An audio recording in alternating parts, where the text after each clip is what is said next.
Hello everyone, welcome to Podmas Day 8. Can you believe that? We're almost 1/3 of the way through Podmas. I kind of can't believe it myself.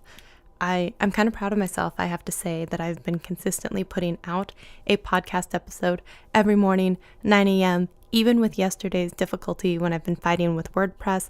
I still haven't fixed it, but I'm still finding a way to make it happen, and I'm not using it as an excuse. So if you tuned in yesterday, we were talking about reasons why I believe that you still need a website in your life in 2019. Get started today, right?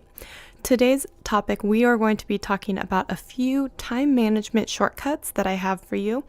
Everyone wants to do more with the same amount of time. I'm going to try and give you some tips, tricks, strategies, whatever you want to call it, to see that you might be able to incorporate into your video flow routine. And we'll see if we can't save you an hour or more per week. That is my gift to you, more time. All right, so let's go ahead and just start off at the top. Number one, I'm reading notes to you. They're from my Trello board. Trello is the very first tip that I'm going to give you.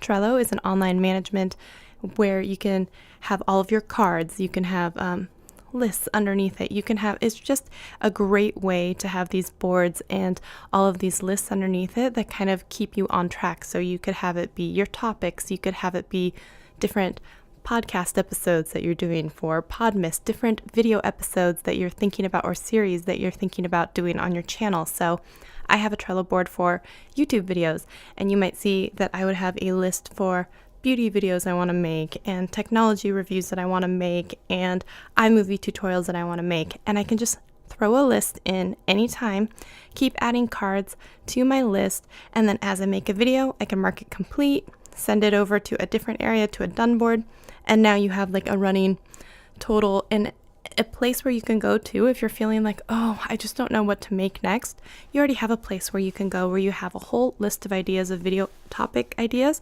and that can just really save you one day when you're just like, I don't know what to make videos about. But if you don't know what to make videos about, I did have a podcast episode about ways to have video ideas come to you for when you're just feeling a little bit scatterbrained. So if you haven't listened to that one, go back, listen to it. I hope that one helps you. Yes, you should always have a Trello board. I strongly believe that. Now, I'm going to say the next tip is batch recording. What does that mean? It means, okay, I don't know about you guys out there, but for myself, when I have to get ready to make a YouTube video, I'm probably going to look a little bit different than I do in my everyday life. I'm going to put on some makeup. I might do my hair. I'm going to put on a cute shirt, right? The biggest thing that I could say that could help you is batch shooting. So do not waste the fact that you're all done up and pretty, and you're ready to shoot a video. Don't just shoot one video. If you can, shoot 2 videos every single time you are all camera ready, or 3 videos or more. Some people can't do that, but if you think about it, if you're someone who uploads monthly and you decide that Saturday is your shoot day and you shoot 4 videos in that time frame, and then you just go ahead and start editing and then doling them out as the month goes on, you can commit to only having to shoot 1 day a month. And that could be huge for a lot of the people who are dealing with being a mom, having full-time jobs, having this just be a side hustle, you know what I mean? So if you plan smartly, you can do this. All you have to do, if you want to, throw on a new shirt, change your lipstick color, put your hair up in a ponytail, whatever it is. If you look different, nobody knows that it's not the same day that you're doing the same video, you know what I mean? And let's say you have a lot of channels. Maybe you have a beauty channel. So what you could be doing is you could start barefaced, and then all of a sudden your first video of the day is a get ready with me chatty style, or whatever it is, a makeup tutorial about a look, right? And then once your camera ready, let's say you have a product review, maybe it's something that you used in your get ready with me, I don't know, whatever. You have your footage of getting ready. You can do a total video about whatever product you were using, and then you're already made up with that face and you have that makeup on. And then at the end of the night, whatever, if you want to then do a get unready with me or a skincare routine, all you have to do is take off all your makeup, and even in that same day you've managed to be able to do 3 videos. Does that make sense? I hope that makes sense. So batch shooting, always strive to have a plan to shoot 2 videos. Start with 2, and then when you feel that's a breeze, then you go to 3. 3 videos every time you get ready to shoot a video. And if you start thinking in that mentality, what else can I shoot during the same time frame, you're going to find that you're going to have way more content start to build up in your library, which is exactly what you want. Okay, calendar management, it kind of goes along with Trello, right? There are certain milestone events that happen every year. And if you start planning out your content, you need to think about when these events are going to be happening. So this is dads and grads in June, right? This is Mother's Day. This is Christmas, Valentine's Day, the 4th of July, Thanksgiving. These are the times when certain types of videos tend to do really well, like Christmas list, gift list, you know what I mean? Or 4th of July treats or whatever it is, and certain makeup looks for prom or homecoming or something like that. Those calendar events, you really need to think about them and implement them into your calendar, and then work that into your batch recording so that then if it's 2 weeks before the event, you already have a video ready to go because you thought about that. Not like, oh gosh, what can I make now? And everyone's already doing it and you've kind of missed the boat. So plan for those big events throughout the year. That's really going to help you.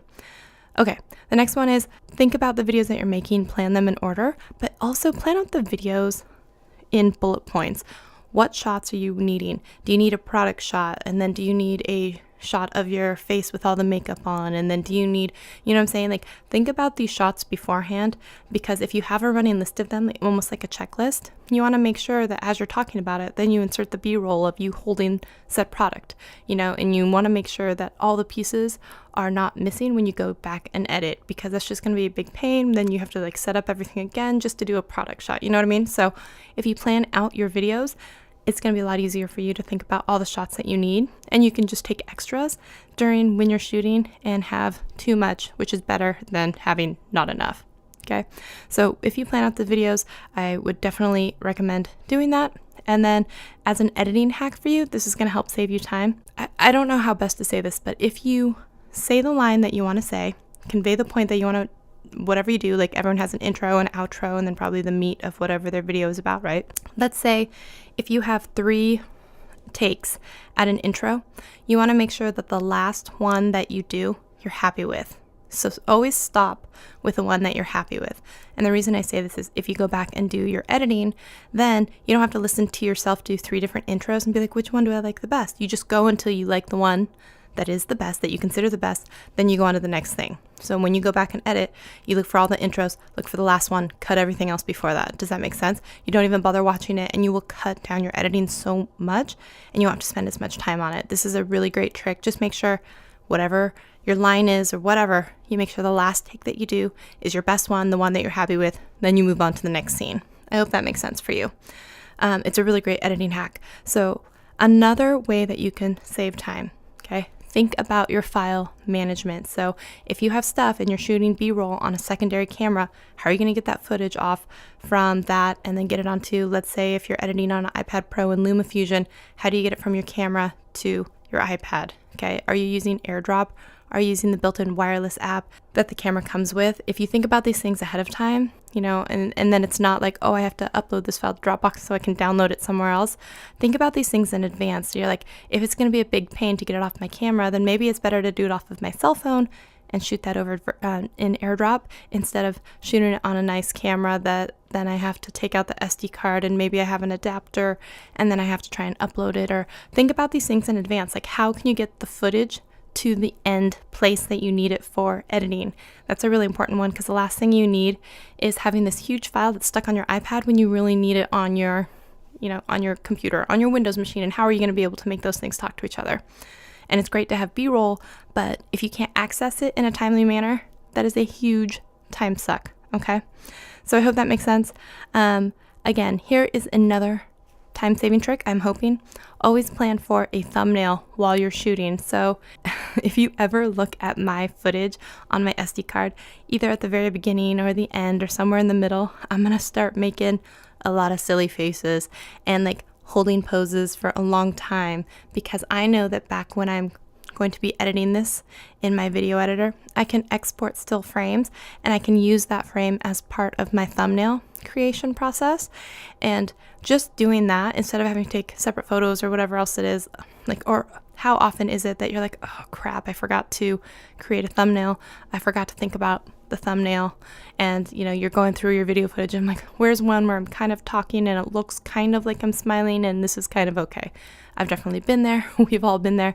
So just try to, beginning, end, whatever, just make sure somewhere in there you're holding the product, it looks right. You've got that smile, cheesy face on, mouth open, all that stuff that we all like to do.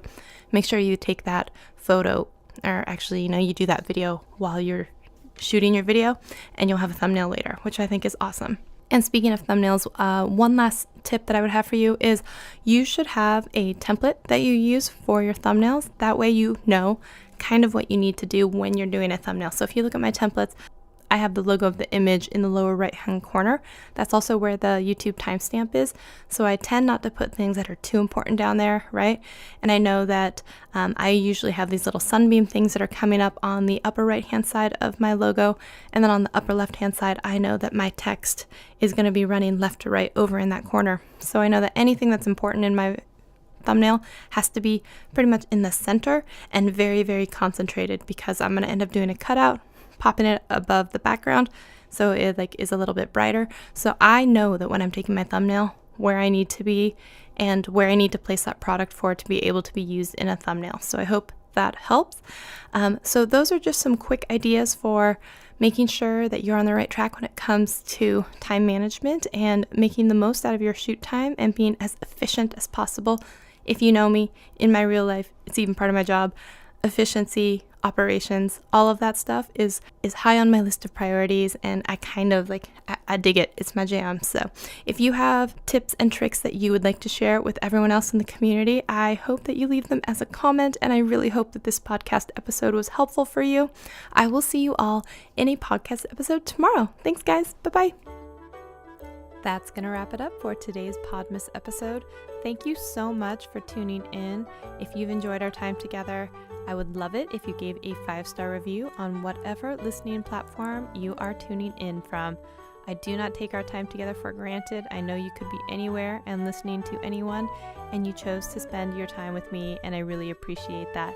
I will see you in a Podmas episode very soon. Thanks, guys. Bye.